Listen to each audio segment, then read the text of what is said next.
And you judge people by their character, what they're grounded in, not by what they can flash for a moment or two. The Bible said the race is not given to the swift, nor to the strong, but those that can endure.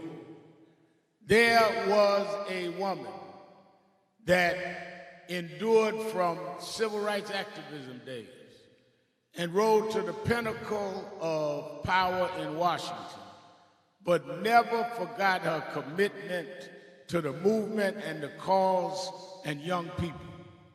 And that was Emily Clyburn.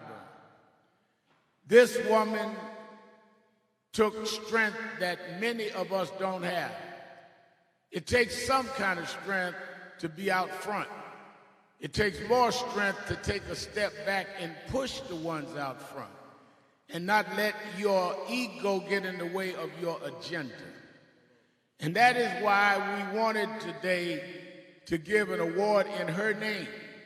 Because if all of us had a little Emily in us, we'd be further down the road. You don't have to star on every show.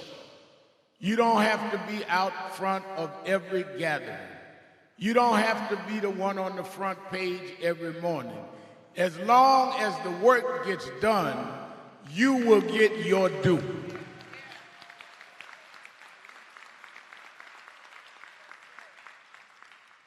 Still water runs deep. And I wanted the young people in National Action Network to always know of this still strong woman. So when I asked Reverend Rivers and the ministers and membership here that we would have this post-debate breakfast and let the candidates all give a few minutes, I said we must name one award after her because she was so strong and consistent and always kind. And even when we messed up, she was firm but understanding. I remember a few times I would say, you know, Miss Clyburn, so. She said, I know you did, but you didn't mean it, Al. Before I created the narrative of why I didn't do what she knew I did, she forgave me and confirmed I did it all at the same time. So we said, well, who can we give this to? There's no one that earned it more than her life soulmate. They met in the movement. They went to jail together. And he never, ever forgot that she was the wind beneath his wings. And the reason why Jim Clyburn can walk around Washington with an inner peace and an inner security, unlike anyone I've seen in the leadership in Washington, is he knew where his grounding was, he knew where his back was covered, he knew that no matter whether it went good or bad, that Emily would be there, and as long as she was there, his title and position in Washington was not the end of his life. He never let you forget she was the one that was his backbone. And he has never let this nation forget that the people in South Carolina sent him there for a reason, not a season. There is no one with more integrity and sacrifice that have gone to Washington that didn't get blinded by the lights. Some we sent up there, and next thing we know, they trying to sit up on Abe Lincoln's lap at the Lincoln Memorial. But then others go and try to get the laws done and get us protected. And that's what Jim and Emily did. So we're proud to present to you the winner from our National Action Network, Emily Clyburn Award, her soulmate, Congressman James Clyburn.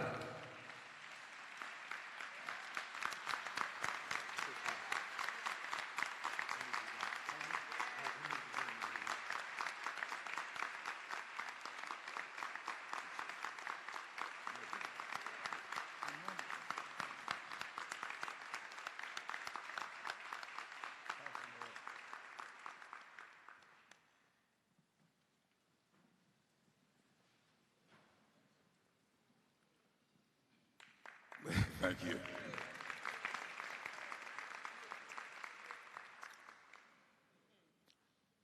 As many of you know, I'm a PK. So I really want to honor all of you today, but I sympathize with you. I want to congratulate all of the honorees today.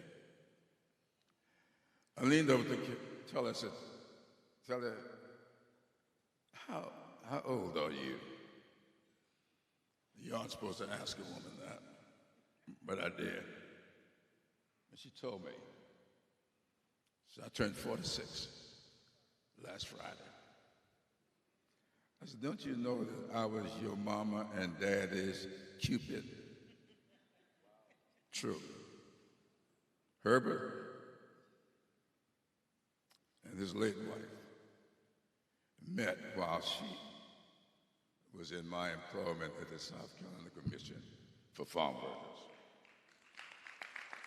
So I remember when she was born, and I've heard you preach in my hometown of Sumter. You're deserving this award, and I thank you so much for that long friendship. I've heard Brother Holt sat in this church. I have been a part of the emancipation. I remember here in Charleston, when I lived here, we always look forward to the Emancipation Day Parade, which we no longer have. Thank you for keeping all of that alive. And Ms. Mapp, thank you. You and I have interacted on problems surrounding home ownership for so many years. Thank you, and congratulations. And I just want all the members of North Charleston Council to know how much I'm looking forward to working with you over the next several months. Because I don't know how many of you know this or not, but a recent study done by Princeton University has listed North Charleston, South Carolina as having the highest eviction rate in the United States of America. That's a fact. And it highlights what is required of us. I chair the House Democrats' Faith Working Group. And I've chaired that since 2004,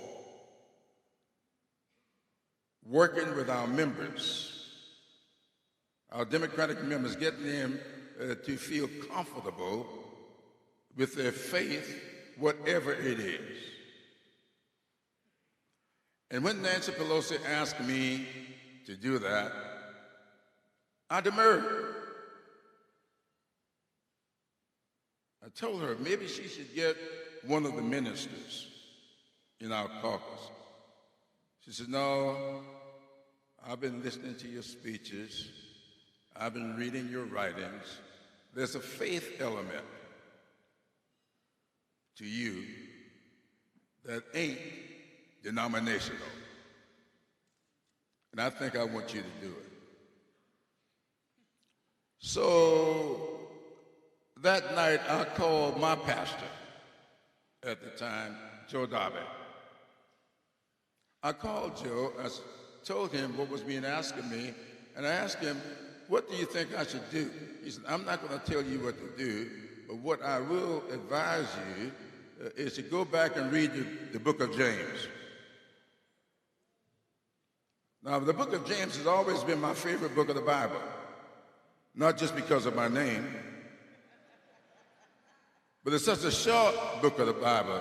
You can read all 5 of those chapters in one sitting and think you've done something. So I went back and I picked up the Bible and I started reading. When I got into the 2nd chapter, I saw exactly what Joe was saying to me. But I was not satisfied with that. I called him back.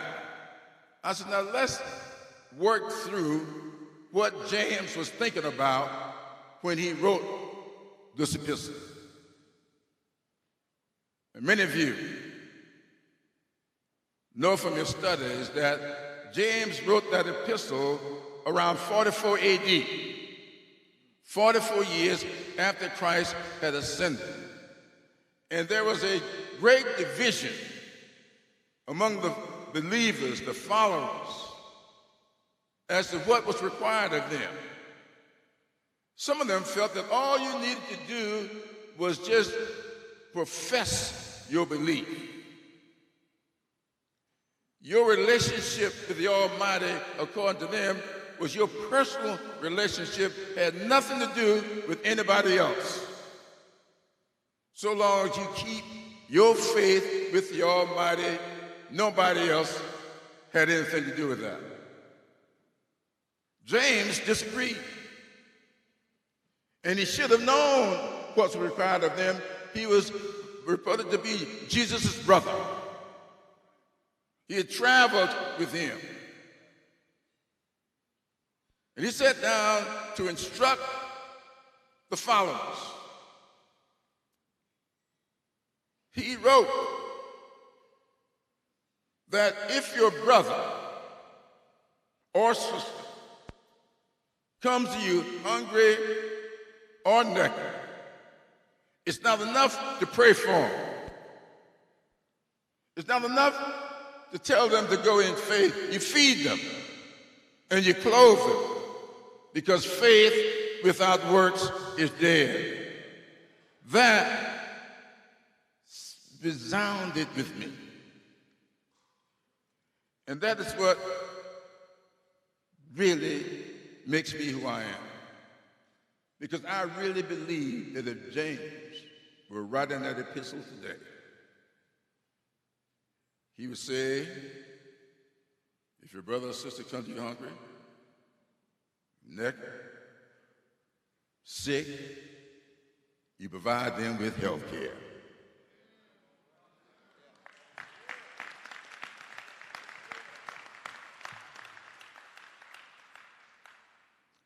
And so, what I try to do in every waking moment is to live out my pledge to the people of South Carolina,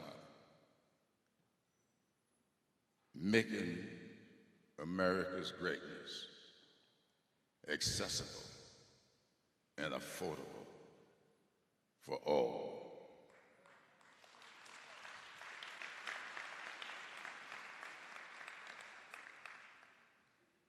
There are billboards around Charleston with that pledge on it. And Reverend Al, those billboards are up in honor of Emily.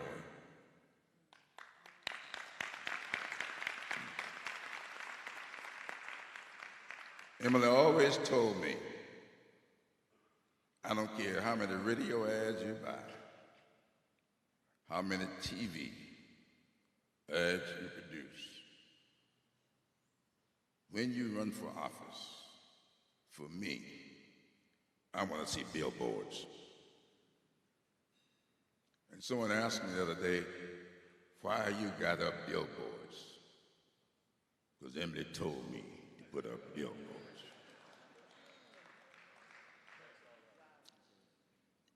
So I never run without billboards.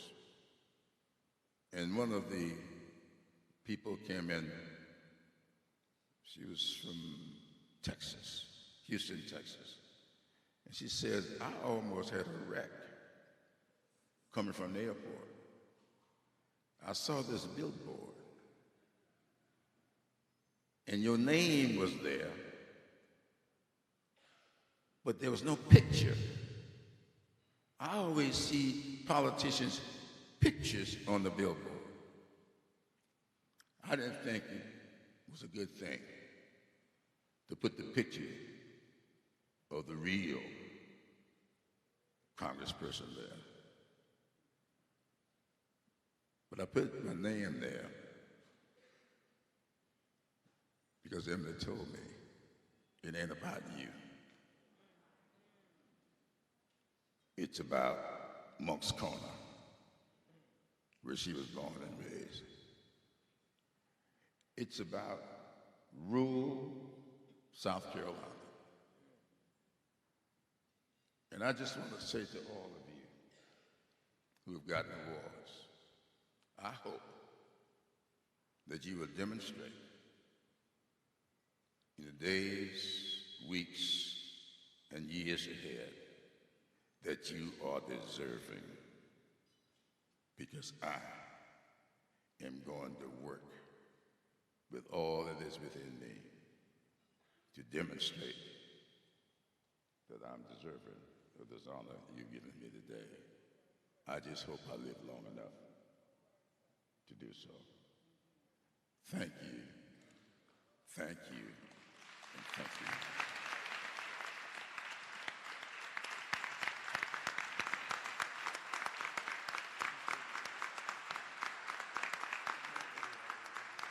Congressman James Clyburn. Come on, give it to him.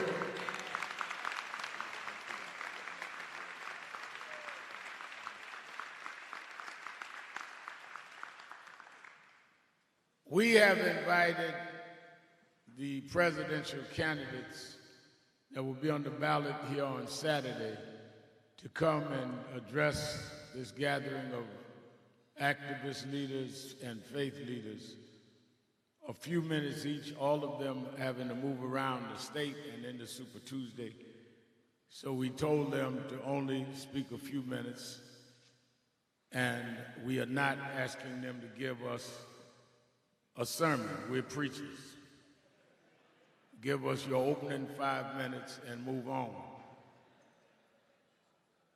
Let me say, in introducing the first one, I've known Joe Biden for decades, and the thing that has always stuck out in my mind is, even if I disagreed on an issue, I argued about the crime bill in '94. He was always open, and he would always tell me what he really felt and made me understand that he listened to what we felt. The 8 years that he was the vice president, he came and spoke at National Action Network 3 or 4 times. I'm not talking about had us to the vice president's house. I mean, he traveled to New York and did our convention. He came and did our Martin Luther King Day as vice president. He worked with our Washington Bureau. And when he wanted to deal with the unintended consequences of the crime bill, he came and did our Martin Luther King breakfast before he had announced he was running for president, and addressed it on our platform first on Martin Luther King Day as a guest of Martin Luther King III and I. So I have known him, worked with him. I can tell you that as one that had access to President Obama, that many of the things that we saw happen that were progressive, and you know, progressive is such a loose term now that everybody's progressive. I had room service this morning. I had a progressive waiter that was arguing with me on what kind of sweetener I was using, because I don't use regular sugar, I use another kind. He had a more progressive kind. I was trying to get it sweet and get out of there. So y'all can have all these progressive arguments. I'm trying to get to progress, not to the title. Some folks are progressive about everything but race. They got every agenda but a black agenda. He has always dealt squarely, and I'm telling you in the room, he would push a lot of things that wouldn't have got pushed. I know because I was there, and I would hear it, and I would know what happened. And he would go out and support the president, never saying what was done, largely in some cases because he advocated so strongly. So it is no surprise he was the first one to say, no, Rev. Mal, I'll come by there and ask later how many people and who else. He didn't even know we were honoring Clyburn. And he's here first this morning. So we're letting we're having them speak in the order they come. I'm not, for the media, I'm not telling you to line up that'll happen Saturday. Now, of course, if it comes down that way, I'm going to say I prophesied it and take the credit. But on Wednesday, I'm not going to say that. But hold the tape. Let us hear from the former Vice President of the United States, former U.S. Senator from Delaware, former Vice President Joe Biden.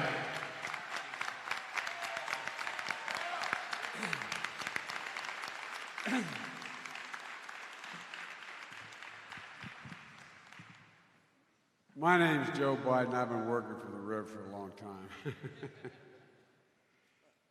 Rev, thank you very much for the introduction. Jim, the overwhelming reason why I wanted to be here is because you were being honored. You know, folks, as was said earlier, a lot of folks talk the talk, very few people walk the walk. And Jim Clyburn is a man of enormous integrity. I consider it a great privilege that I got to meet Miss Emily. And I got to know his daughters, and still do. Tell you what, this is a man who does what he says he's going to do. And this is a man who I think is, you know, you're never a prophet in your own city, your own town. But the fact is, Jim, you're one of the finest men I've ever met, not just in public life, but period. And I know many of you know, because you've experienced loss, how difficult it is to even get up and say what Jim just said. Because when you start talking about Miss Emily, when I start talking about my deceased wife or my son, no matter what the honor, it is hard. It's hard. Because it leaves a hole in your heart. And, you know, Jim's heard me say this before, and the Rev knows. There's a theologian named Kierkegaard who said, "Faith sees best in the dark." One of the things that I find is that I don't know how people make it, quite frankly. I'm not proselytizing, but I don't know how people make it without faith. No, I really mean it.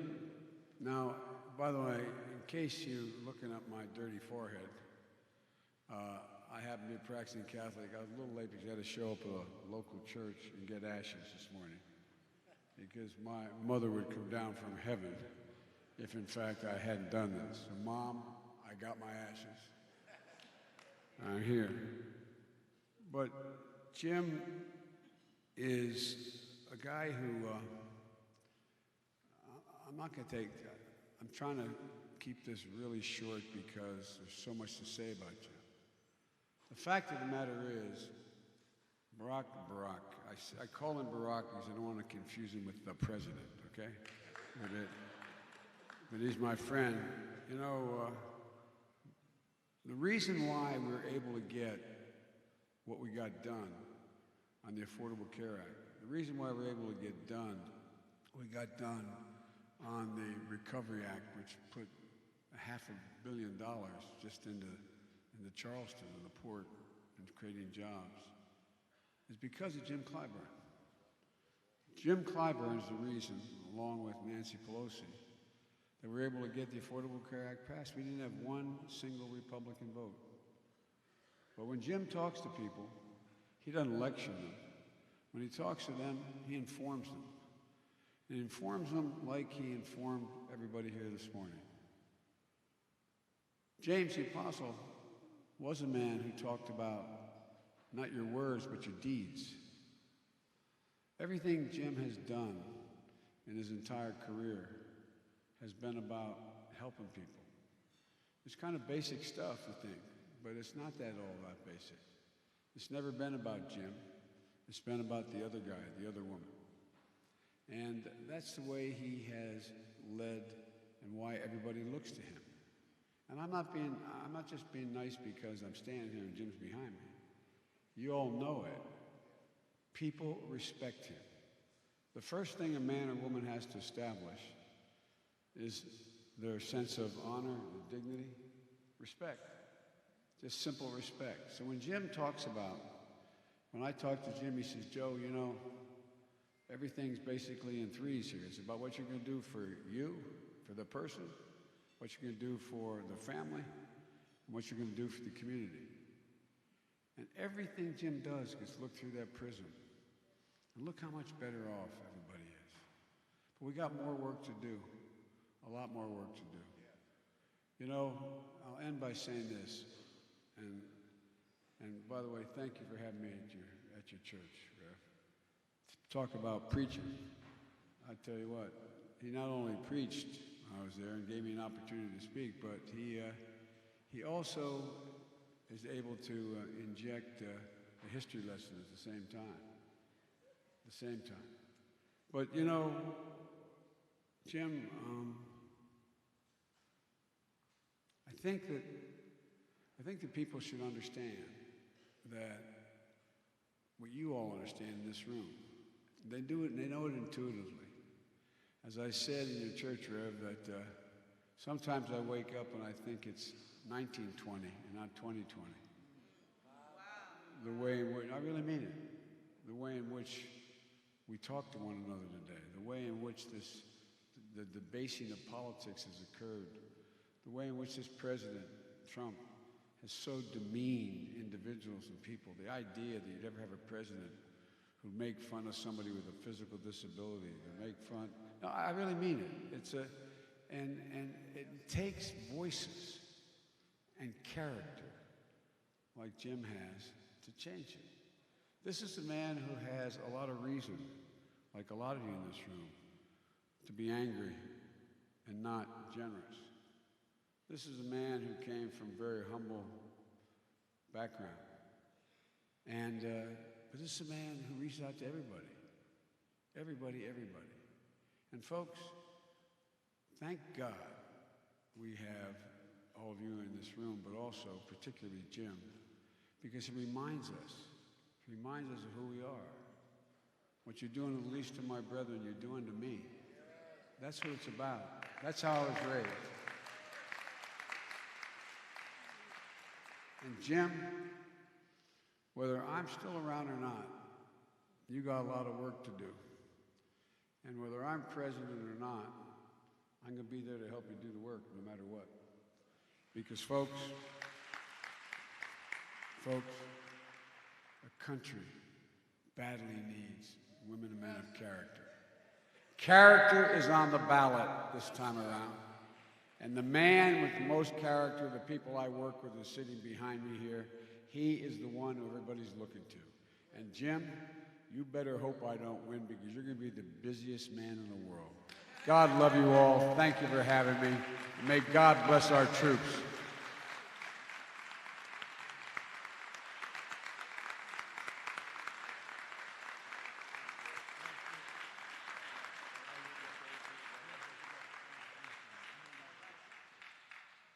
Vice President Biden, give him a hand.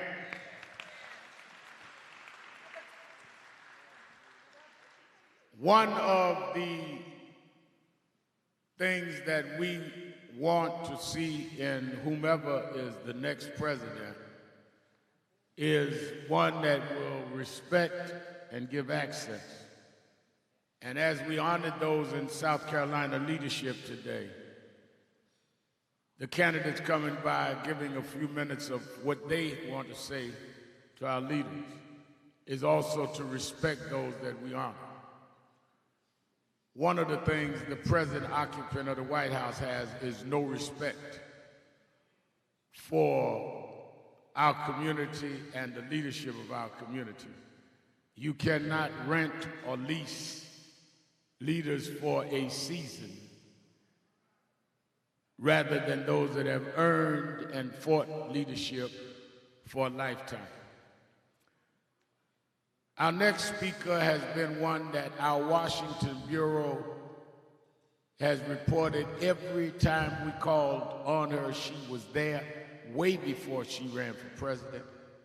She spoke at our policy conferences. She's worked her staff with our staff on various issues of criminal justice. When we had questions to raise about certain prosecutions in Minnesota, she would answer. And she has been one that respects and regards a lot of what this organization stands for. So it is not just because she is a name on the ballot that we invited her and that I talk often with her. May we hear from the senator from Minnesota, candidate for president, Senator Amy Klobuchar.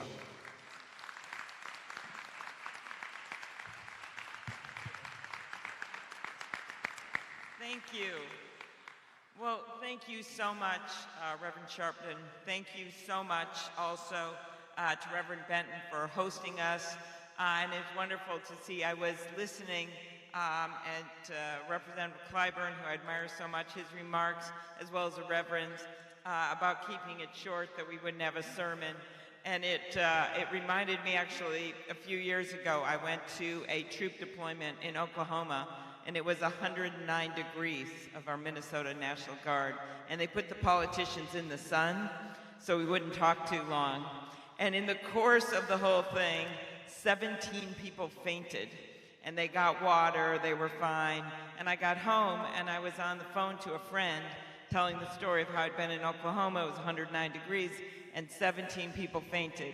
And my daughter, who was like 13 at the time, jumps up and yells down to my husband downstairs, "Dad, Mom talked so long today that 17 people fainted." So I will try not to have that happen again. So first of all, I'm sure many of you were at the debate or watched it. I continue on my message that despite kind of the slugfest that can go on there, that there is still so much more that unites us than divides us. And I think we have to remember that as we go forward, because when it comes to these issues of division and racial justice, we literally have a president right now in the White House who says after Charlottesville that there are two sides. Remember that? He said that. Well, when one side is the Ku Klux Klan, there are not two sides. There is only one side, and that is the American side. And we have to remember that what unites us here is that. Last night, I quoted Dr. King when he said that we are all tied in a single garment of destiny, that what affects one of us directly affects all of us indirectly. And by that, I mean, first of all, the kind of hate that this president has been spouting. You think about the words and how much that means to people. What does that mean to kids in Baltimore when they wake up in the morning and they find out that the President of the United States has called their city rat-infested? How do they feel? How do our immigrant kids feel when they hear the kinds of things and how he talks about immigrants? Words matter. What he says matters. Hate directed against one affects all of us, whether it is that horrific shooting by the white nationalists in the church right here, and you think about those victims and how they could get some justice for their families if we had a president that would actually think that closing the Charleston loophole would be a good thing, not only for safety, but for righteousness for those families. But he doesn't think that. Affects all of us. The stabbings in New York at the rabbi's house, the mosque in Minneapolis that was bombed by white nationalists just 2 years ago. All of that is happening right now. There's been this major increase in hate crimes. And what affects one directly affects all of us indirectly. And we all know it is the same when it comes to economics, which is why last night, when I had my moment, I talked about broken promises to the African American community, that there have been too many broken promises and that we must make promises that we keep. And that includes passing Representative Clyburn's bill to invest in underinvested communities. There's absolutely no reason that we can't get this done. That includes more money into public education. The daughter of a teacher, I'm the mom of a child that went through the public schools. I went through the public schools. They mean everything to me. And investing in those schools and pre-K is what we need for a good start for any kid in their life, especially in the state of South Carolina. Increasing the minimum wage, understanding there's many paths to success. Actually getting this done is what's going to matter. Criminal justice reform. The fact that right now we have a movement going on across the country where we realize that when people get out of prison, they then should have their rights restored and they should be able to vote. When you have states like Florida voting to do that, even though they screwed up the implementation, that should mean something to us, that something's afoot. The fact that we were able to pass the First Step Act, which of course is only the First Step Act to reduce felony sentences on the federal level for nonviolent offenders, well, we should be doing the same thing for the 90% of people that are incarcerated in the state and local jails. And yes, I'm a former prosecutor. That was a job I did before I got to the Senate, and I think actually having someone that knows the system, the bad parts, the good parts, what needs to be changed, which is everything from the way we handle grand juries to eyewitness identifications, I think that makes a difference. Someone that admits there has been enormous racism in our criminal justice system, and that must change. Voting rights.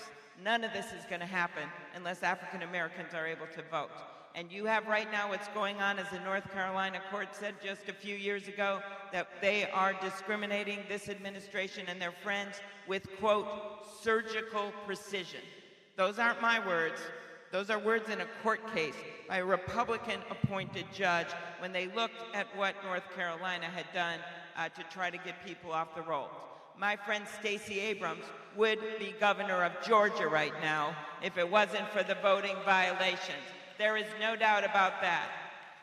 And she once said this.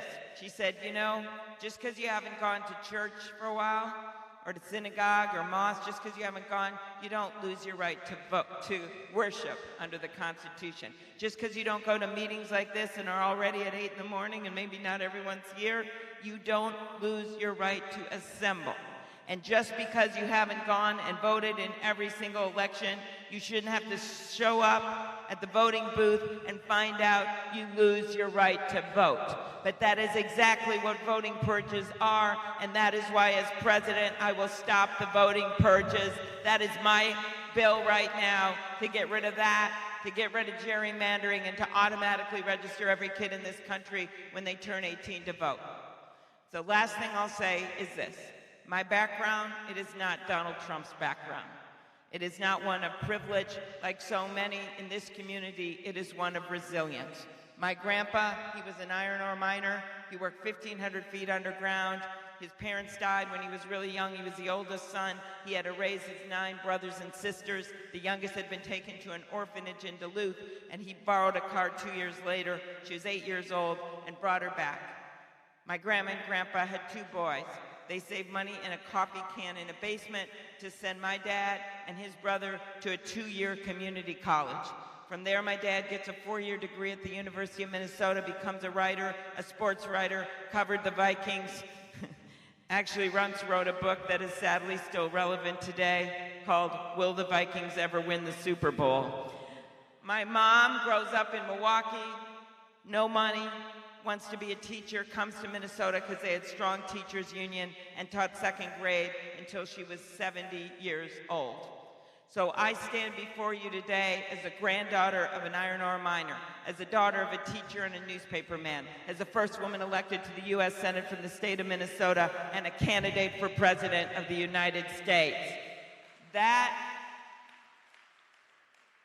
because we live in a country of shared dreams, that no matter where you come from or who you know or the color of your skin or how much money you have or where you worship or who you love, that you can make it in the United States of America. Donald Trump, he got $413 million from his dad in the course of his life. And I can tell you, you cannot fit $413 million in a coffee can in the basement of my grandpa's house. But when you are given a family's trust, and my grandpa gave me that trust in that coffee can, then you have an obligation.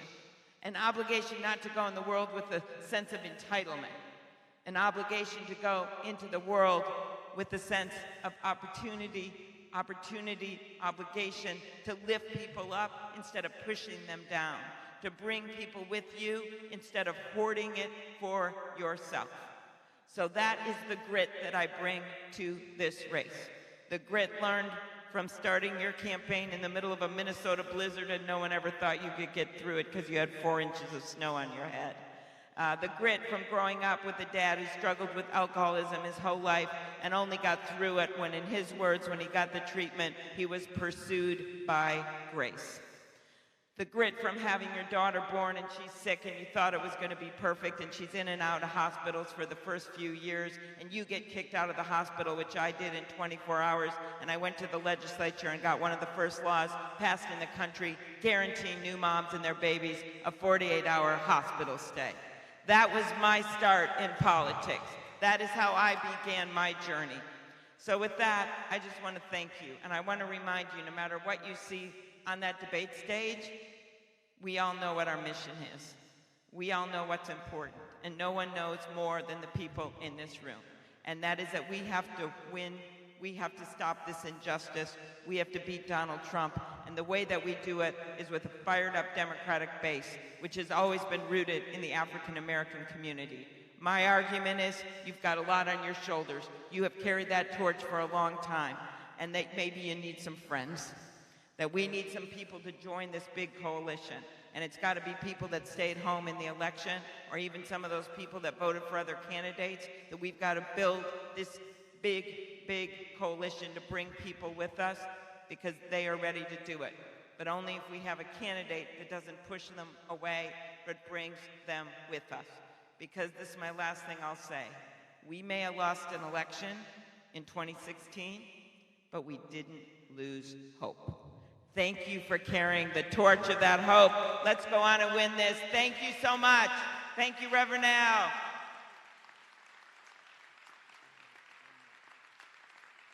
Senator Amy Klobuchar, let me say this. Senator, you see that gentleman, that's Roland Martin. Your folks need to get with him. Y'all need to talk to the black press.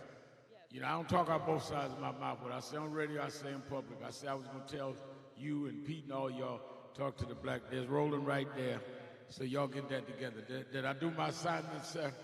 All right. Thank you.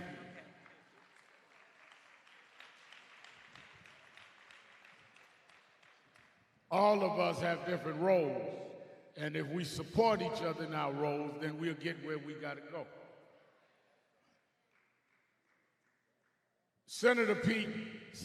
Former Mayor Pete Buttigieg, when he announced he was running, I did not know him. There were those in South Bend in the activist community that had questions. There were others that embraced him and spoke very highly of him. He came to Harlem and met me at Sylvia's restaurant. And as many of you know, Sylvia comes from South Carolina. And it is where Barack Obama and I went. So I take a lot of politicians there.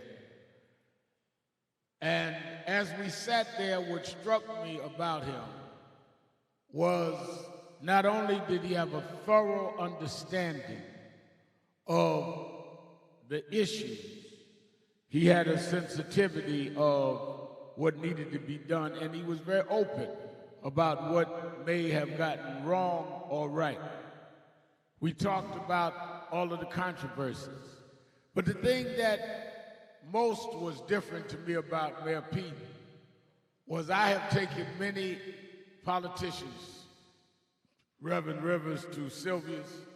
He is the only one that when we got finished, he walked around the restaurant shaking everybody's hand at every table. And I was saying, I don't know if you want to do that now. This is Harlem, and we don't know you that well. But he walked up, Mayor Pete, I'm running for president. There were about 100 people outside yelling Mayor Pete, so everybody knew he was there. And his openness and his willingness to take potential flack is something that I never would forget. It speaks to his authenticity. And he calls me every week, and we talk never about who I'm going to endorse, but about what we see needs to happen in this country. And his partner told me last night, he says he's canceled some events, but he's because he has a bad cold. He's going to cancel some events, but he's coming to the breakfast where you're honoring leaders in the community.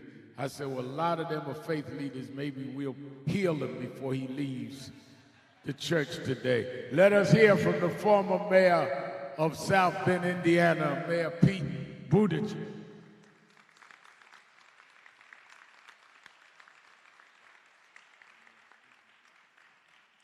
Good morning. Thanks for indulging me if my voice comes and goes. Thank you, Reverend Sharpton, for your leadership, and thank you for that meal at Sylvia's. I feel that every time I see you, we are breaking bread in some way, so thanks for keeping us well-fed in body as well as spirit. I want to acknowledge Whip Clyburn, whose grandson Walter is doing such good work on our campaign.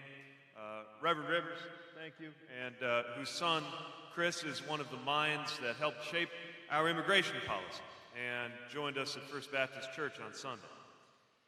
As you saw, we had quite a debate last night and continued to make our case going into Saturday, knowing that there are a lot of voters who looked at us over the course of the last year and said, call us back when there's less than 20 of you, and are still making up their minds. And I am here to ask for your vote to help end this presidency and the forces that brought this president to office, and to help us get to a brighter future. And it is humbling. It is humbling to ask anyone for their vote. But it is particularly so when addressing black voters whose vote was earned through generations of struggle, through blood and sweat and tears, just to have access to the ballot box, and a vote that for so many was only one within living memory.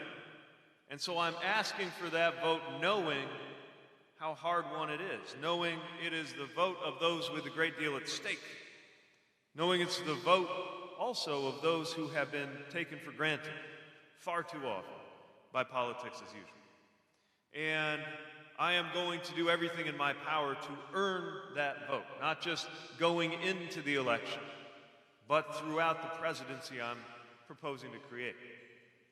Reverend Holt was kind enough to host Pastor Taylor from South Bend on my behalf about a week ago. And I remember going to Pastor Taylor's church, one of the growing churches in South Bend, a decade or so ago, when I was asking for votes in my own community, running for mayor, asking the people of my hometown to trust me to take a risk on a big vision from a new candidate. And I remember the pastor saying to me, after a couple, maybe 3 times I'd come along, he said, I like you.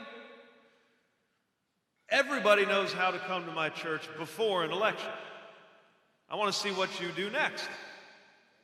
And I'll tell you what happened next. Not only did I keep coming, but we were able to team up on things like affordable housing and forming a nonprofit to partner with the city, because I know how important it is to deliver. And the people who I serve, some of them who have come here to South Carolina to share South Bend's story, will share how we showed up after that election, how we got together and took a city that was described as dying in the national media, and got that city growing. How a diverse and low-income city like South Bend cut black unemployment, cut black poverty faster than what happened around the country. We're nationally recognized for the investments we made in businesses and neighborhoods that had been left behind. But they will also tell you about the unfinished business in our city, the work that remains to be done, the need to confront the effects of institutional racism on policing, on what has happened in the disparities of those impacted both by policing itself and by violent crime. And they will tell you that there were times when we did not get it right. They will tell you about mistakes that I made and the process that we went through to make sure that we got better each passing day. And the most important thing was to acknowledge the experiences that I don't have. I was particularly humbled to be aware that last night there was a discussion of racial justice among 7 white candidates standing on a debate stage. It was hard to miss. And I am mindful of the fact that I will never know what it is like walking down a street or walking through a mall, to feel eyes on me, assessing me, believing me to be dangerous without knowing the first thing about what I'm actually like just because of the color of my skin. I will not have that experience. I will not have the experience, should I be wheeled into an emergency room, that experience that so many black women in particular have had, of being less likely to be believed when I describe being in pain just because of the color of my skin, which we know is one of the reasons why there is a gap in maternal mortality. I have not had the experience of having to sit down and have the talk with my son about what to do when you're pulled over. When I am pulled over, I roll my eyes and wonder how much the ticket is going to be. And I know that fellow Americans tighten their grip on the steering wheel, feeling for their lives. I do not understand from lived experience what that is like. And so the next best thing I can do is listen to those who have. Seek out the voices of those who have and ask them to shape a vision that will be big enough to fit everyone. And I have sought that out from South Bend leaders like Miss Gladys Muhammad, who is on the road with us, or South Carolina leaders like Representative J.A. Moore, who turned tragedy into action and whose support I'm so thankful to have. And I trust, Reverend, everybody here, that if anybody here sees me straying, somebody will let me know, because that is what we must do. So as somebody who, of course, has not got everything right, my personal commitment is to always show up, to always listen, to always learn, and to empower the voices that must be heard in my White House, as we have sought to do in the campaign. And I know that the black community, in spite of everything, in spite of the broken promises, in spite of being taken for granted, has kept faith in the future. And this is our shot to redeem that faith, because the image I always keep in my mind is how it's going to be that first day the sun comes up over the low country and the rest of the United States of America, and Donald Trump is no longer the President of the United States. That's the day we're working toward. Of course, we got to make sure we bring that day about. And last night you heard us air some of the differences, in particular my differences with my friend Senator Sanders on what it's going to take in order to do that. In particular, the responsibility that the top of the ticket has to make sure that we're winning up and down the ticket, because I want to keep somebody like Joe Cunningham in Congress, send somebody like Jamie Harrison to the Senate, and say goodbye to Lindsey Graham, not the other way around. So we got to work together on that. That's why I will be a nominee who will call out to fellow diehard Democrats, invite independents to join us, and even continue to draw across what I like to call the future former Republicans, who are themselves having trouble looking their kids in the eye and explaining this president to their children. And I'm ready to go toe-to-toe with this president. Wouldn't you like to see a president who talks a lot about the forgotten people have to stand next to somebody, not a millionaire, somebody who actually lives and works in a racially diverse community in the heart of the industrial Midwest, who can call him out on the fact that the only economic promise he's ever kept is tax cuts for corporations? Wouldn't you like to see a president who went out of his way to avoid serving when it was his turn, stand next to a veteran who will remind him of all the reasons why a traumatic brain injury is more serious than bone spurs, and why it is not patriotic to pardon war criminals? And being among ministers, I would also suggest that a president who likes to cloak himself in religion, this president ought to be held to account by somebody not afraid to remind fellow believers that God does not belong to a political party in the United States of America. Wouldn't that be nice? We can build an American majority that agrees not just who we're against, but what we're for. An American majority for acting on climate change and health care. An American majority that stands with the workers like those I marched with in Charleston this week on the principle that one job ought to be enough, whether you have a college degree or not in this country. A majority that sees the hatred that took 9 lives at Mother Emanuel and the mass shootings at schools around the country and the loss of our youth, so often our black youth, day after day after day in communities from South Carolina to my own hometown, and knows that the time has come to end the use of the Second Amendment as an excuse to do nothing at all about gun violence when we know we can be saving thousands of American lives. There is an American majority today that wants that to happen, and that knows that we must act to bring about the day when your race has no bearing on your health or on your wealth or on your access to education or to the vote or your experience with law enforcement. And I am proud that we have put forward the most comprehensive vision of any campaign to achieve that, beginning with the understanding that you cannot just wipe away a racist policy and replace it with a neutral one and expect that to deliver equality. We have to act proactively and with urgency, and that is the idea of the Frederick Douglass Plan, shaped by black voices on this campaign. To triple the number of entrepreneurs from underserved communities, to use the purchasing power of the federal government to help build up a black middle class, to triple our funding to Title I schools and dedicate $50 billion to the HBCUs that are creating the next generation of black doctors and black teachers and black astronauts. Addressing those health disparities with an empowered Office of Health Equity and Justice and health equity zones so that communities can target strategies for neighborhoods. And with black home ownership at the lowest level since housing discrimination was lawful in this country, the time has come for a 21st century Homestead Act to address those families that have been redlined into neighborhoods only to be gentrified right back out of them when the prices start to go up, and allow them to build equity and build wealth to deal with that wealth gap. And we must make our criminal legal system worthy of being called a justice system, cutting incarceration in half, reversing the harms of the war on drugs, and yes, expunging records so people can get their lives back on track and can re-enter. And of course, all of this depends on access to the vote, which is why the time has come, in a season when we see voter suppression from the purging of rolls to the closing of polling places. Excuse me.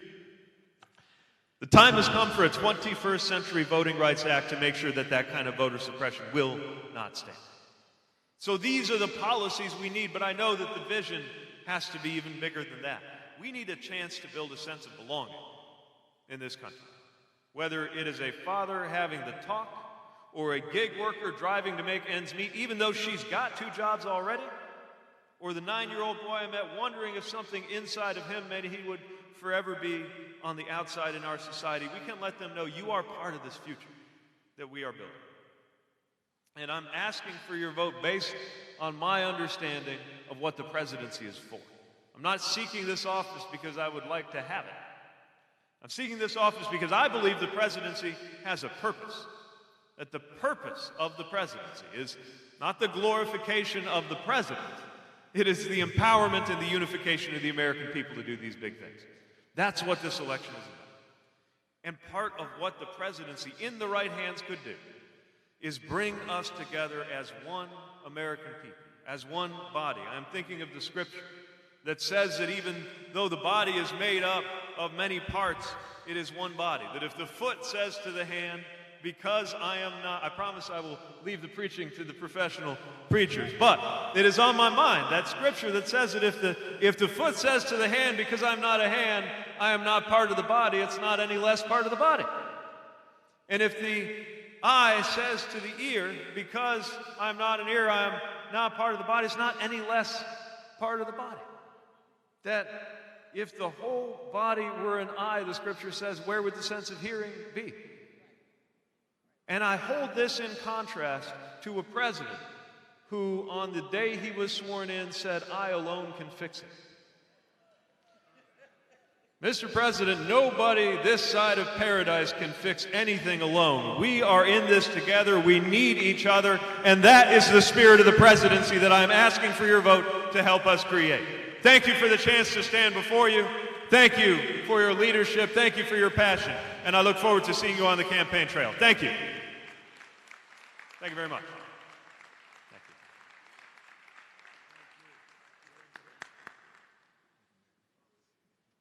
you. Mayor, Reverend Pete Buttigieg. He took a text this morning. Our next candidate and I started speaking way before he decided to run for president. Tom Steyer has built an organization and movement around climate change, around impeaching the president, around issues of criminal justice, and began meeting with many of us even before he decided to run. I remember many evenings in New York having dinner with him, and the passion and determination you've seen on stage, he had even 3 or 4 years ago. And when he decided to run, that has not in any way diluted. He has built a business, but he's made it his business to stand for issues and has stood for them as a presidential candidate. May we hear from Tom Steyer.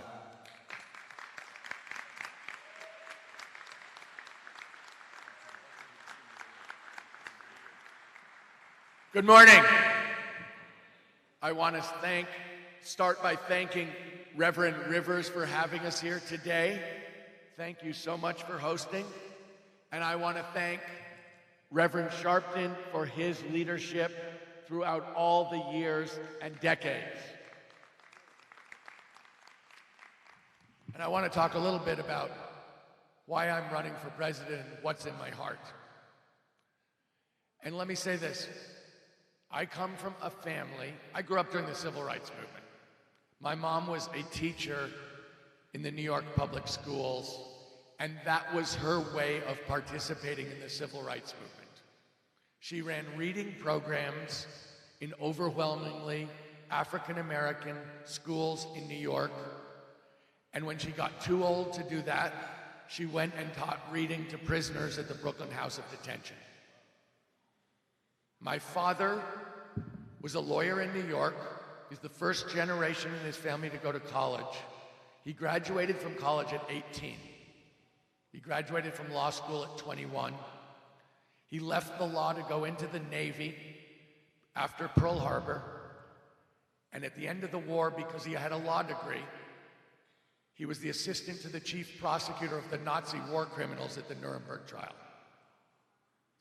And what my parents believed in, and what they taught my 2 brothers and me, is that it is your job to stand up for justice in this society.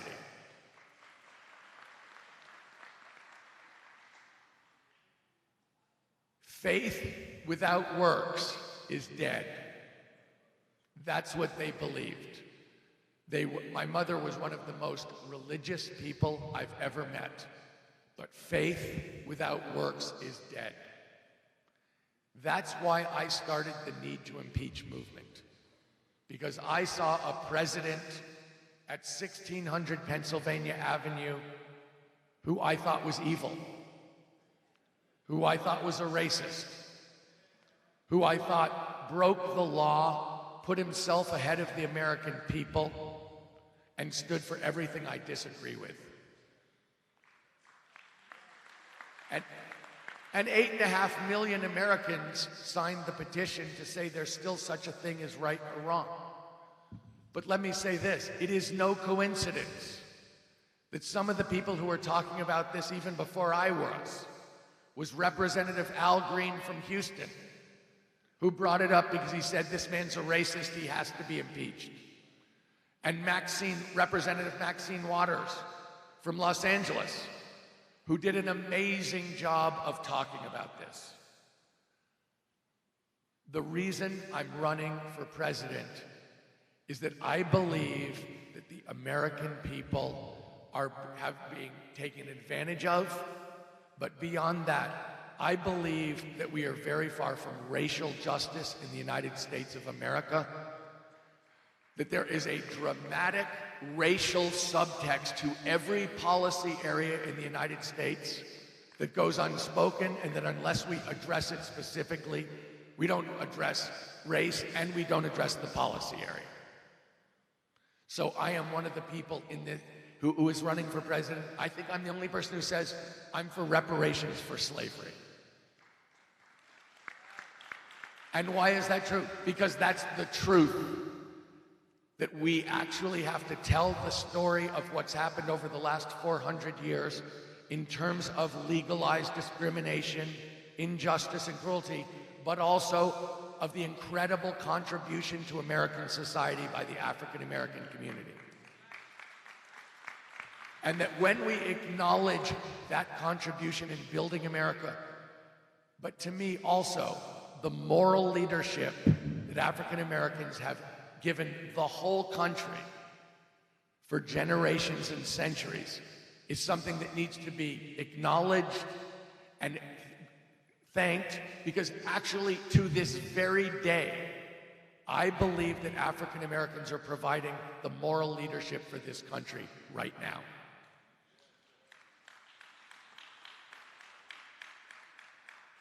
I have an agenda for Black America that is out, but it is not an agenda that I wrote sitting in a room. I've come to South Carolina more than any other candidate. I have traveled and talked to people to see what it means not to be able to drink the water that comes out of the faucet in Denmark. I've had dinner with the people there. I haven't drunk the water, but I've eaten the food. I know what it means to be in a medical desert, because one of the people in our campaign lost a first cousin because the ambulance couldn't get him to the hospital on time 2 weeks ago, and a goddaughter 4 weeks ago because the ambulance couldn't get her to the hospital on time. I have traveled South Carolina to see the wages, how little people make. $7.25 minimum wage is an insult to working people. I would more than double the minimum wage. That's a raise for tens of millions of people. Look, Donald Trump is a racist. He is. He is also an incompetent president. His economy is not working for working Americans. It's specifically not working for working Black Americans. We have got to get him out, not just because he's a racist, not just because he's a criminal, not just because he's corrupt. He's bad at his job. He can't do his job. He has given tax breaks to rich people and big corporations, and he thinks that's what works. But we all know that's not true. We know that his trade war has failed. We need economic policies that work for working Americans. I would give a 10% tax cut to everyone who makes less than $250,000, and it's easy to do. Tax rich people and corporations fairly, and you can give everybody else a 10% tax cut, no problem. I'd create millions of good-paying union jobs, over 4.5 million a year, because we have to rebuild this country. Look, we're in a climate crisis. People in South Carolina have to know we're in a climate crisis that affects you all. I fought on this for over a decade. I've always started with environmental justice. I've always started in the Black and brown communities where you can't breathe or drink the tap water safely. I know that's where the leadership comes from. People think climate is a science problem. It's a human problem with a gigantic racial subtext. Get leadership from the Black and brown community, you win everything. You're right. You have the just policy. That's a perfect example of what I'm talking about. And let me say this. I'm not coming here and promising you policies that I made up. I have been doing this for a long time. I started a community bank to service the people who've been shut out, to service Black entrepreneurs, Latino entrepreneurs, and women entrepreneurs, because banks are so prejudiced. I did that 15 years ago. It's over $1 billion. I want to put Black people in charge of their economic destiny. People are talking about what they're gonna do. Let me tell you what I have done. Look, I'm the person here who wants a 12-year term limit for every congressperson and senator. And you know why? Because I want new and different people in charge. Different people. You want to get rid of Lindsey Graham and Mitch McConnell and Ted Cruz? Term limits. New people in charge. Younger people, blacker people, browner people, more female people. It is time for an honest-to-goodness change. Look, I'm not just coming here. I've been doing this. When we talk about the empowerment of black entrepreneurs, look, I was in Nevada, and they just built a stadium there. The Raiders have moved from Oakland to Las Vegas. They built a new stadium, it's fancy. 1% of the contracts to build that stadium went to black people. That's outrageous. That is outrageous. And so a 75-year-old African-American minister said, Tom, what do you think about that? And I said, well, let me say something. When there's a quota for black entrepreneurs, it's outrageous. But when there's a 99% quota for the old boy network, it's all good. That's got to change. This is completely different. Let me say this. I've worked on criminal justice for a long time. They want me to stop. Let me finish quickly. I've worked on that for decades. Faith without works is dead. Let me say the last thing. I'm telling you, the African-American community has led this country before Dr. King, by Dr. King, and after Dr. King. On Saturday, South Carolina gets to speak. It's 65% of the Democrats in South Carolina are black. There gets to be a new reset. We don't have to go with a socialist who thinks the government has to take over big parts of the economy. We don't have to go with a Republican who did stop and frisk. The Democrats in South Carolina get to make a reset. It's 2/3 African Americans. That is appropriate. I've said from the beginning, the African American community is the moral leaders. The African American community gets to choose the next president.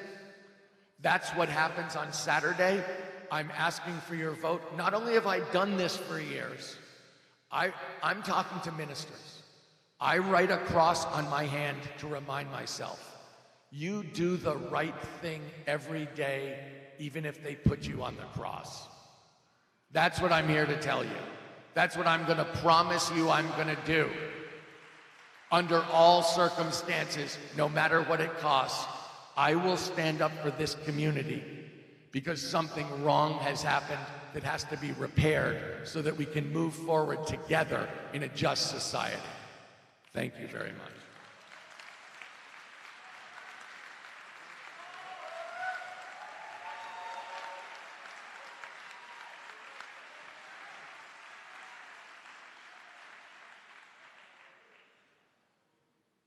Give another hand, Tom Scott.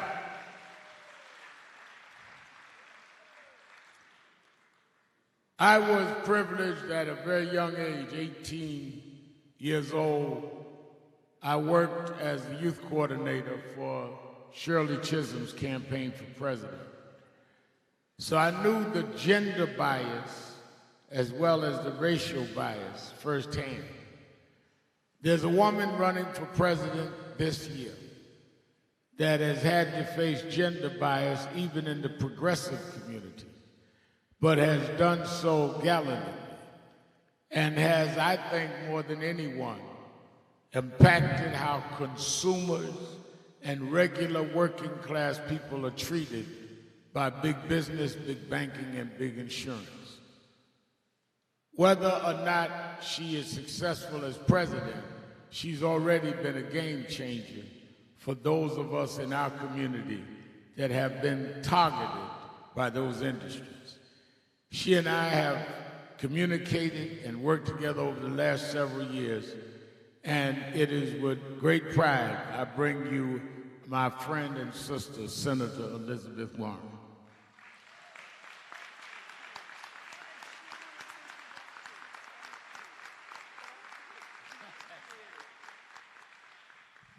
Good morning.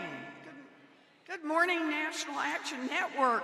You know, I want to say a word about National Action Network. They've been on the front lines in the fight for social, racial, and economic justice. You have challenged leaders, Democrats and Republicans, and made real progress in this country. And that progress is possible because of the vision of your leader, the Reverend Al Sharpton. Can we just say so? It's been amazing. You know, I am honored to be here this morning with ministers of the gospel as we fight to build a brighter future, a future where we achieve racial, social, and economic justice. I grew up in the Methodist Church out in Oklahoma. Faith is just a part of who we are. When I had babies, I took my babies to church, and I always helped in the little ways. I was the person you could count on to bring a covered dish. I always helped with the costumes for whatever pageant the children were doing, and I was always glad to do it. But I was a young mom and a full-time teacher myself, and that was kind of where I paused. Then the pastor came to me one day and he said, Elizabeth, we need you to teach a 5th grade Sunday school class. And I said, oh, Pastor, I don't think I can do that. And he said, well, we really need you to teach this. We've had some changes in the teachers and so on. And I said, oh, Pastor, I just really feel like I kind of am up to the edge of what I can do. And finally grabbed my arm and he said, I've got to have somebody watch those kids. So he persisted. So I said, well, okay, I've never taught 5th graders. I actually at the time was teaching in law school. Before I had taught special needs kids, but they had been 4 to 6-year-olds. I never had 5th graders. And I said, so what do you expect of me here? And he said, well, as long as nobody gets hurt. He said, we think it'll work just fine. And it was a complete disaster. I will confess this to all of you. In the first few weeks, the children managed to cut each other's hair. The boys, fortunately we were all on the first floor, the boys all climbed out the window one Sunday. I lost them all. I tried an art project where everyone's clothes, the front of them ended up blue. The kids were energetic, is the nice way to put it. But I thought about this, and I thought, I'm failing these children. This is not working. So I thought, what are you good at? I thought, dang, I'm good at teaching, so surely I can do better than this. So the next Sunday I went in and I had a little clipped out piece and I photocopied it of just a very short story of one of Jesus' parables. And I said, let's all just read this. Everybody read quietly, and then I'm going to ask you some questions. We kind of made it through. Next week, I clipped out a little kind of children's version of the story of Noah. So I sat down with the kids after they read it, and I said, so what did you learn? And what do you think Noah thought when he heard the voice of God? And of course, you can imagine 5th grade boys. Oh, he thought he was going crazy. He thought there was a worm who was talking in his ear. But they finally started getting the idea. And over time, we talked quite seriously about one Bible story after another until we talked one day about a story, and we were into the middle of what it means, what charity means, and the difference between giving because you're obligated and giving from charity. And so we started talking about what human beings owe each other because they're obligated. Not that it's an option, but you're obligated. And I still remember one little boy named Jesse who rarely spoke. He was a big kid, but very quiet. And Jesse raised his hand and said, it means everybody gets a turn. And I thought about that, and I think of that is very much like the story of Matthew 25, that no matter who you are, there is God in every one of us, and that it is our responsibility to treat everyone as if that God in you is the one that we speak to.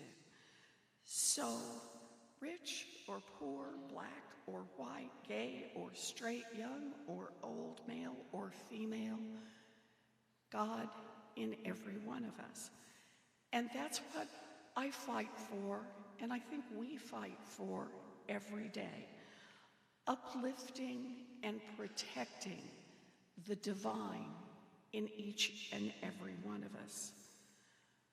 I'm here today because, like you, I believe that every person has value. And like you, I don't just believe it, I am determined to act upon it.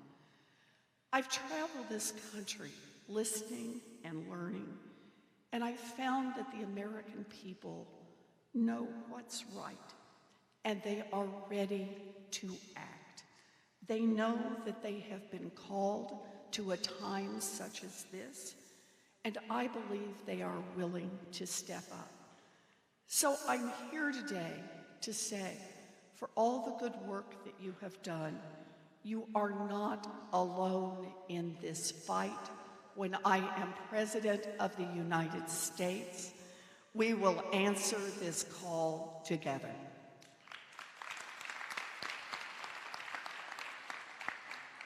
For me, I want to be clear. This call is not for empty promises. This call is not for vague ideas.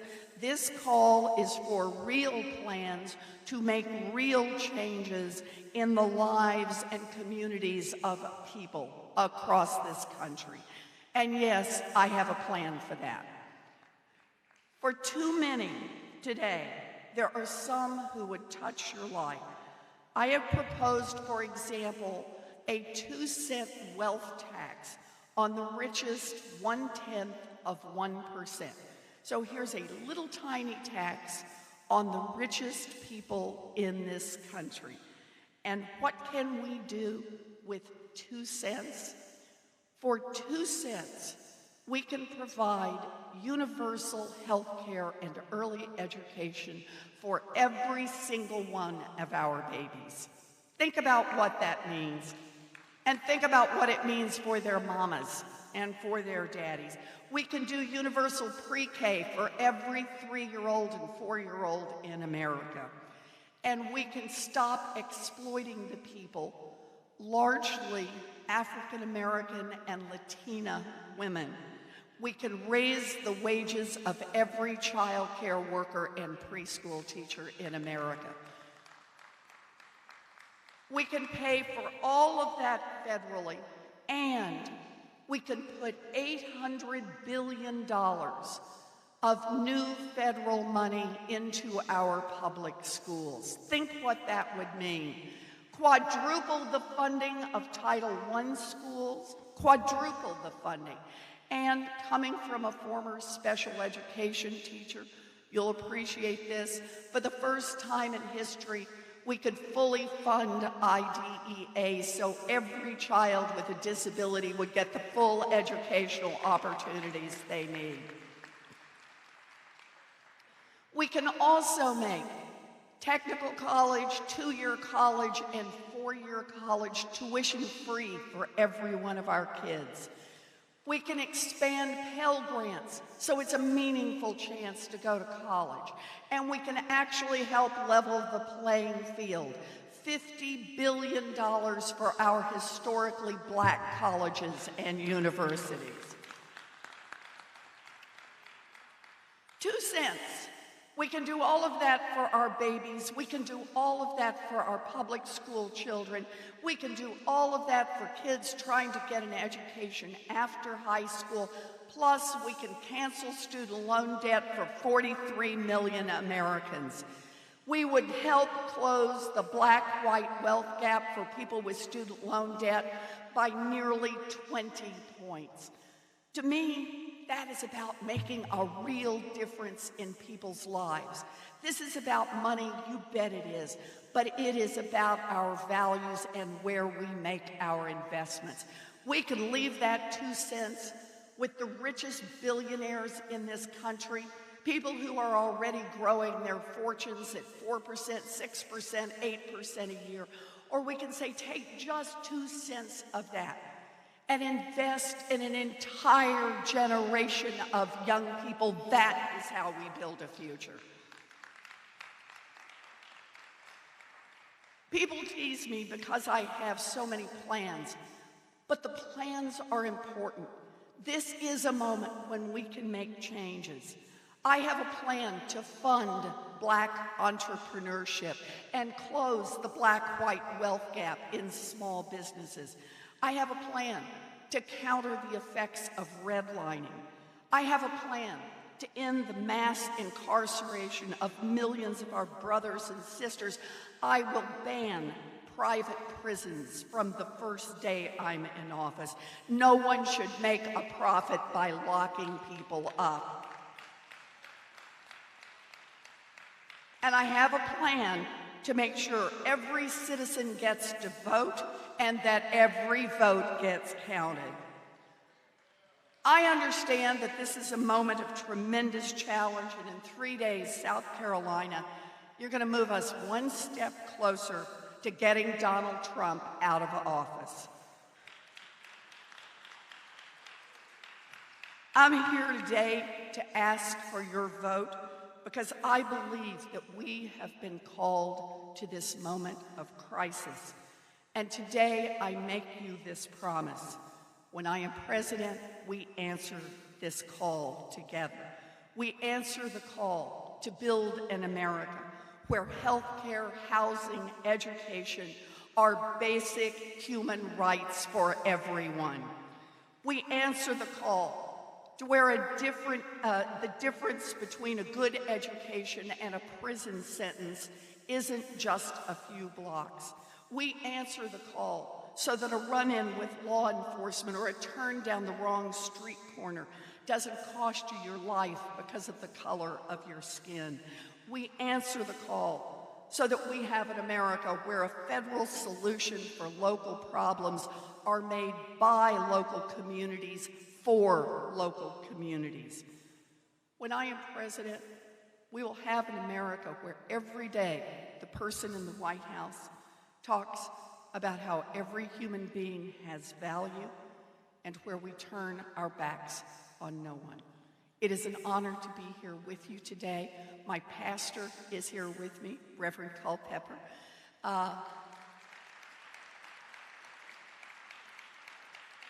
Who I will let you in on a little secret.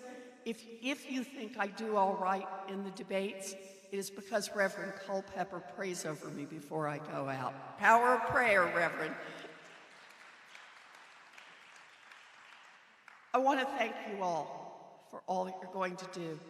We truly do have this moment in history that has come to us. Let us answer the call together. Thank you. Please keep me in your prayers. Thank you. Thank you.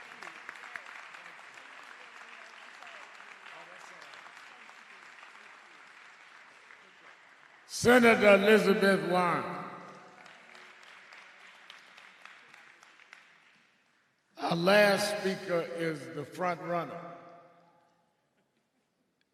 And many never thought that Bernie Sanders and front runner would be in the same sentence.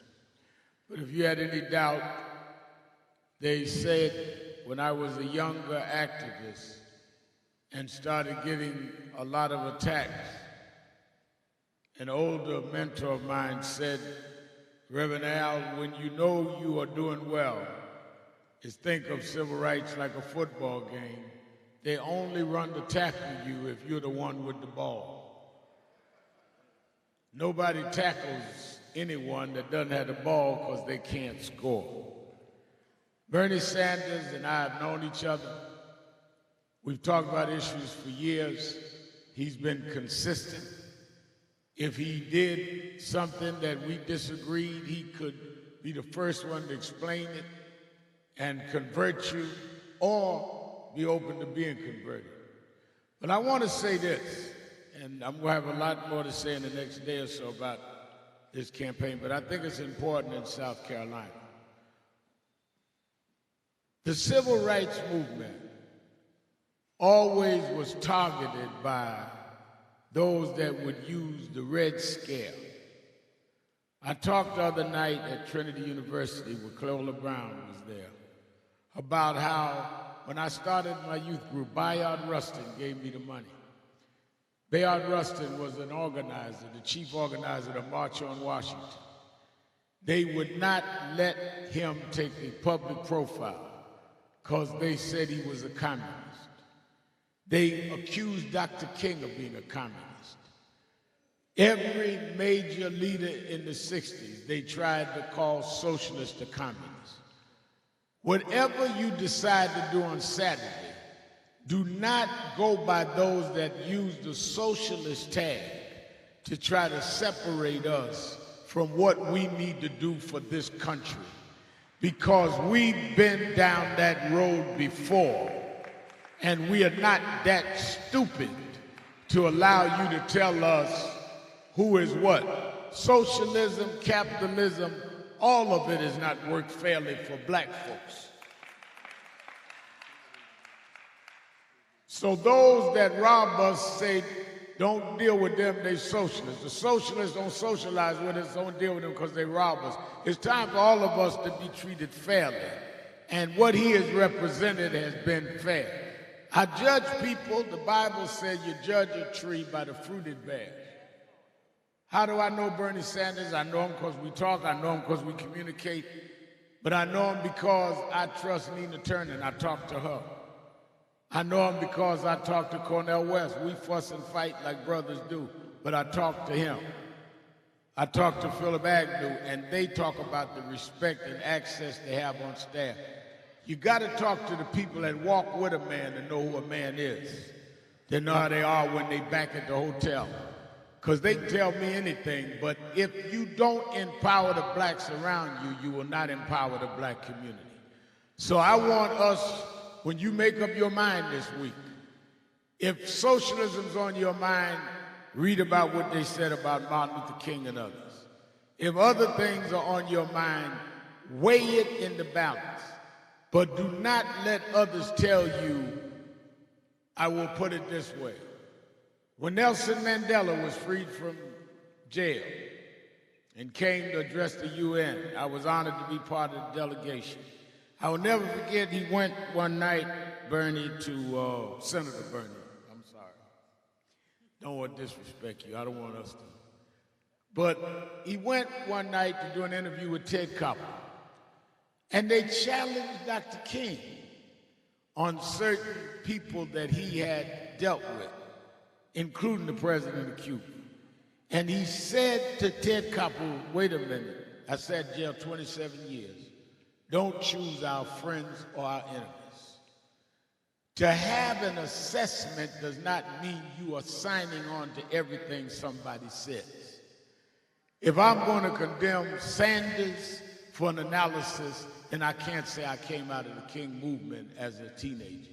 So I wanted to clear that up because a lot of folk talking don't know what they talking about. Those of us that had to fight for the right to vote need to use that vote in a fair way, fair to those that fought for it. And one of them that came south to fight for that and was arrested was the senator from the state of Vermont, Senator Bernie Sanders.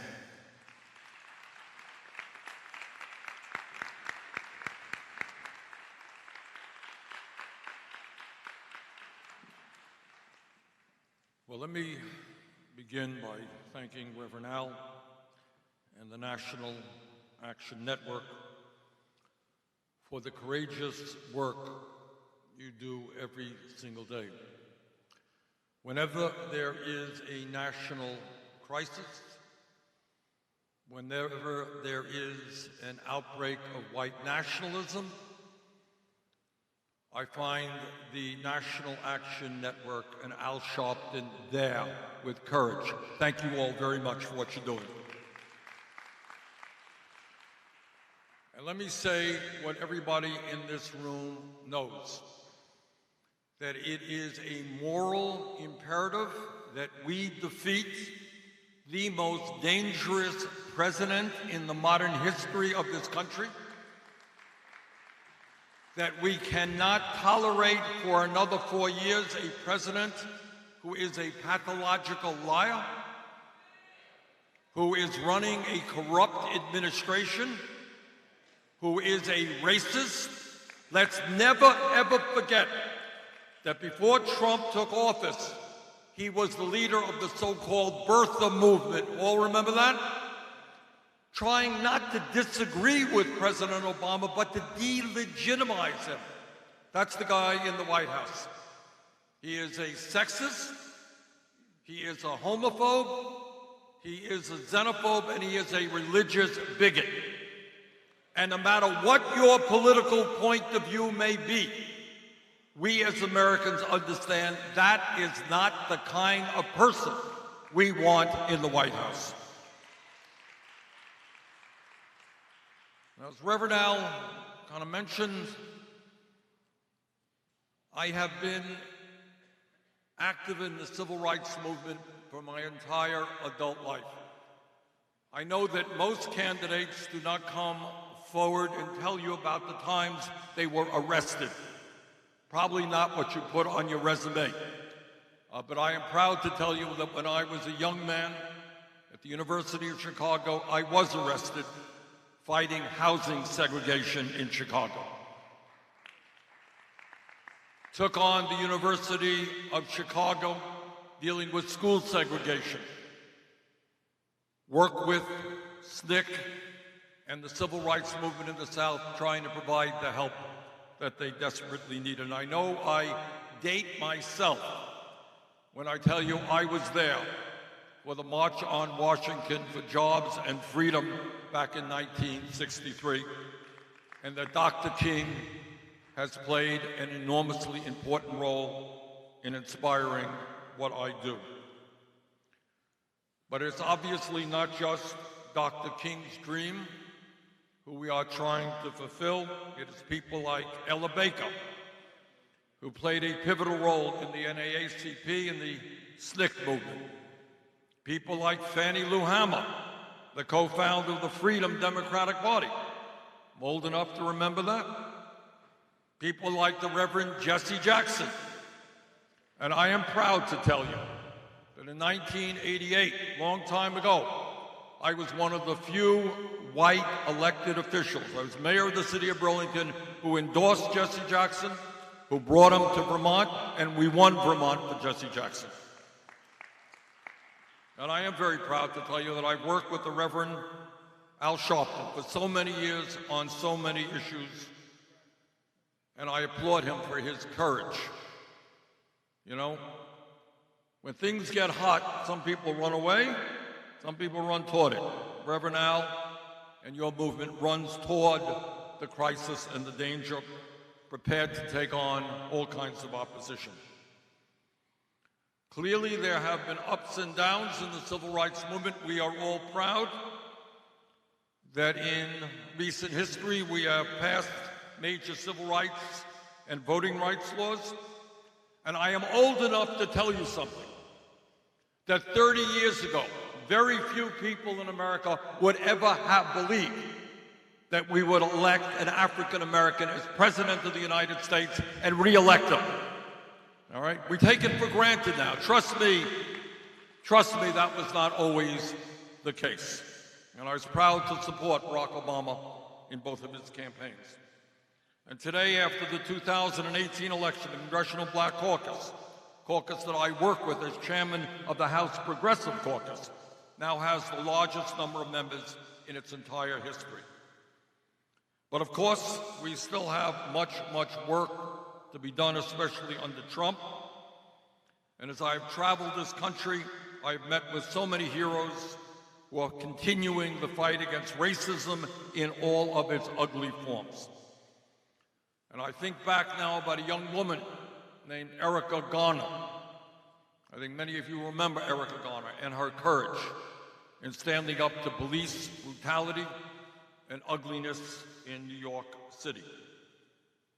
And we also remember the memory of North Charleston's own Walter Scott and so many others who have lost their lives at the hands of police brutality.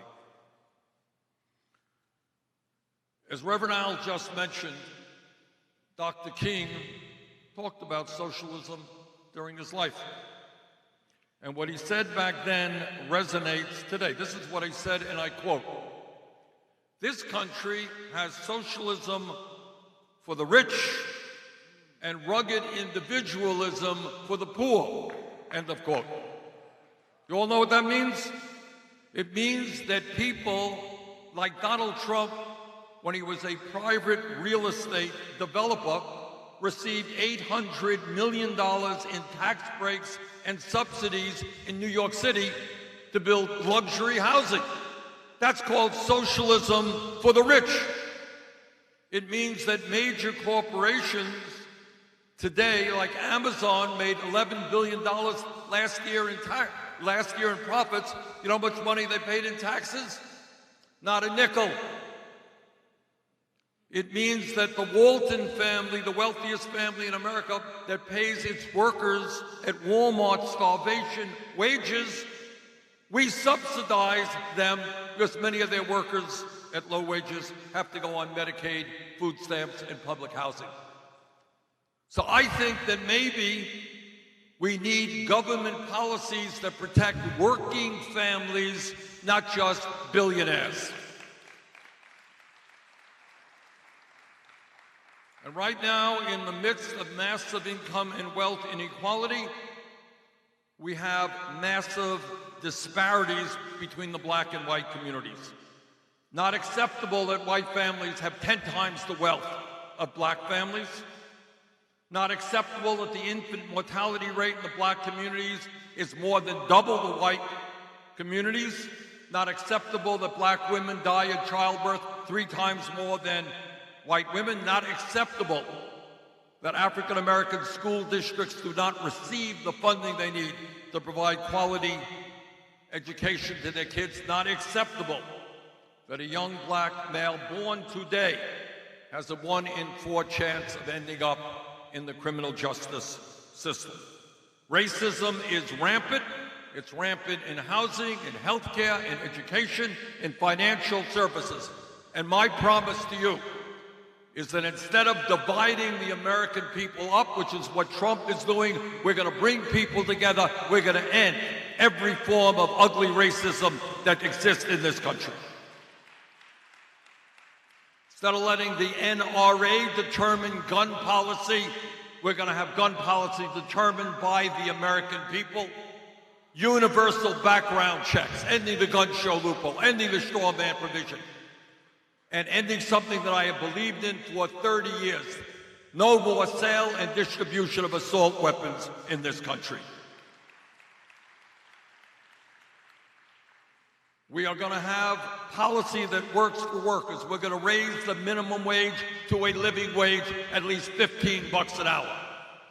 We're going to make public colleges and universities tuition-free, put $50 billion in HBCUs. We are going to finally do what every other major country on earth does, guarantee health care to all people as a human right. We are going to end a broken and racist criminal justice system. In America, we should not have more people in jail, disproportionately African American, Latino, and Native American, than any other country on earth. We're going to invest in our kids. We're going to invest in jobs. We're not going to be investing in more jails and incarceration. So we got a lot of work to do. We got a lot of work to do. But I believe very strongly that if we stand together as black and white and Latino, Native American, Asian American, gay and straight, if we stand together for justice, for economic justice, social justice, racial justice, environmental justice, when we stand together, we make profound change. That is the history of the civil rights movement, millions of people standing up for justice. It is the history of the women's movement. It is the history of the labor movement. It's the history of the gay rights movement and the environmental movement. No matter how powerful people on the top may be, no matter how powerful the oppressors may be, when ordinary people stand up and they look about them and say, you know what, we demand justice. When that happens, there is no stopping us.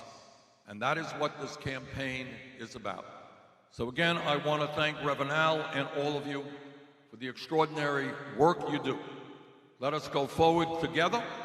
Let us defeat Donald Trump. Let us transform this country. Thank you all very much.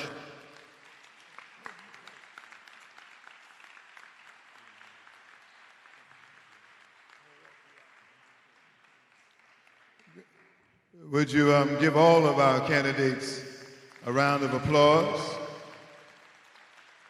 Let's thank Reverend Sharpton for his leadership down through the years and even in this season. As he has to leave to get a flight, give him a hand clap of praise. Now I'm going to ask you to be as kind to me as y'all were to all them candidates. Just want to have a moment of your time. We asked these 6, now 5, to accept our gift to them because of their work and service down through the years.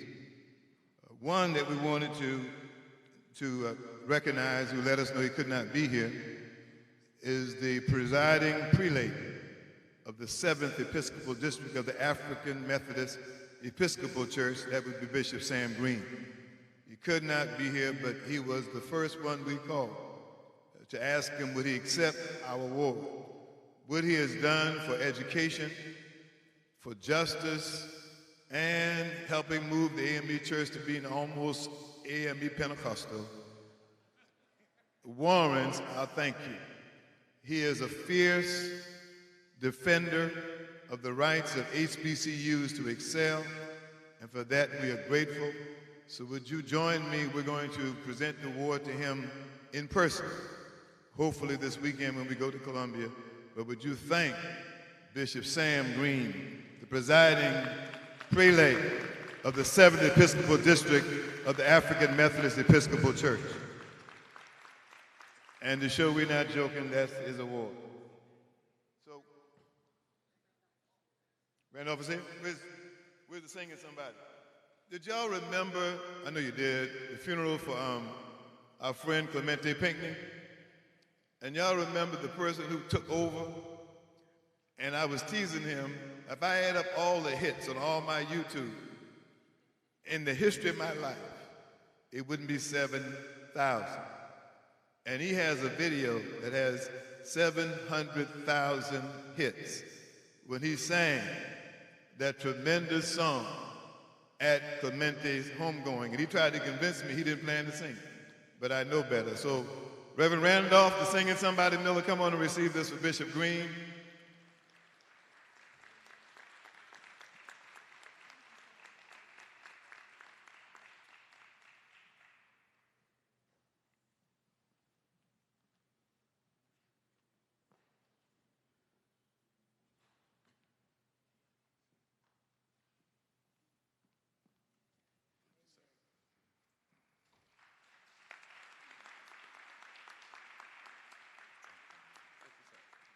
And he came all the way from Holly Hill to get that award. And somebody driving from Holly Hill ought to be able to stand up on the stage and receive the award. And we're glad about it.